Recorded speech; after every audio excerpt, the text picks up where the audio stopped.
గాలి, నీరు, వాయువు, అనేక రకాల పదార్థాల జోలికి వెళ్ళి రూపాల్లోకి మారుతుంది ఈ యొక్క మత్తు అనేది.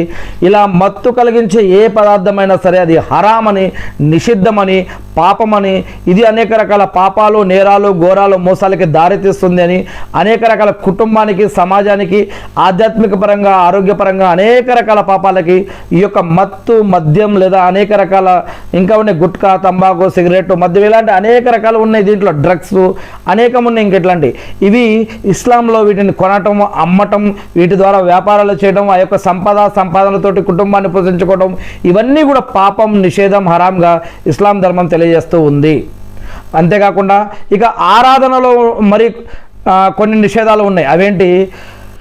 అల్లా సృష్టించిన వస్తువులను, అంటే దేవుడు సృష్టికర్త సృష్టించిన వస్తువులను ఆరాధించకూడదు. కేవలం సృష్టికర్తనే ఆరాధించాలి. ఆయనను కాక వేరే వాటిని అంటే వేరే వాటిని కూడా ఆరాధించడం ఇది దేవుడు నిషేధించాడు. దీనిని షిర్క్ అంటారు, లేదా దీనిని బహుదైవారాధన అంటారు. ఇది లా ఇలాహ ఇల్లల్లాహకి వ్యతిరేకం అన్నమాట. లా ఇలాహ ఇల్లల్లా అంటే అల్లా తప్ప ఆరాధనకి అర్హులు ఎవరూ లేరు కారు అని. దీని యొక్క తెలుగులో అర్థం ఏమిటి అంటే సృష్టికర్త తప్ప ఆరాధనకి అర్హులు ఎవరూ లేరు కారు అని.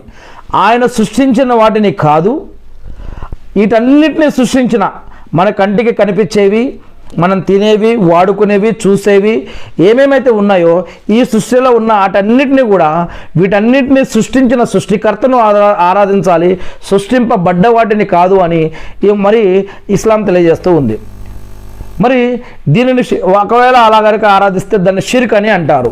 ఉదాహరణకి దేవుడి ద్వారా సృష్టించబడ్డవి ఖురాన్ మరియు హదీసుల ఆధారంగా సూర్యుడు, చంద్రుడు, అనేక రకాల వస్తువులు లేదా మనుషులు, ఇలాంటివి ఇంకా అనేక ప్రాణులు దేవుడి ద్వారా సృష్టించబడ్డవి. వీటిని కాకుండా వీటన్నిటిని సృష్టించిన సృష్టికర్తను గుర్తించి ఆయన్ని ఆరాధించండి అని చెప్తూ ఉంది. ఒకవేళ మరి ఈ సృష్టికర్తను కాకుండా వేరే దానిని ఆరాధించడం ఇస్లాంలో అతిపెద్ద పాపంగా చెప్పడం జరుగుతుంది. అల్లా సుబ్హానహు వ తఆలా ఖురాన్లో ఏం చెప్తున్నాడంటే, నేను తలచిన దేనినైనా క్షమిస్తాను, క్షమించగలను, కానీ షిర్కును మాత్రం నేను క్షమించను అని దేవుడు చెప్తూ ఉన్నాడు ఖురాన్లో. ఇది తనను అంటే అల్లా ప్రతీదీ సృష్టించాడు, కానీ తనను మాత్రమే ఆరాధించమని దేవుడు చెప్తూ ఉన్నాడు. ఇక ఇంకొక విషయం, ఈ యొక్క ఆరాధనలో జ్యోతిష్యం మరియు చేతబడికి సంబంధించి భవిష్యత్తును తెలుసుకోవడానికి చేసే ప్రయత్నాలు లేదా మంత్రతంత్రాలు, ఇటువంటి వాటి జోడికి వెళ్ళటాన్ని ఇస్లాం, ఖురాన్ కానీ హదీసులు కానీ ఇస్లాం కానీ నిషేధించింది. ఇటువంటి వాటిని నమ్మినా, ప్రోత్సహించినా, ఇటువంటి వారి జోలి దగ్గరికి వెళ్ళినా, ఇటువంటి వారు చేసేవారు కానీ, వినేవారు కానీ, ప్రోత్సహించేవారు కానీ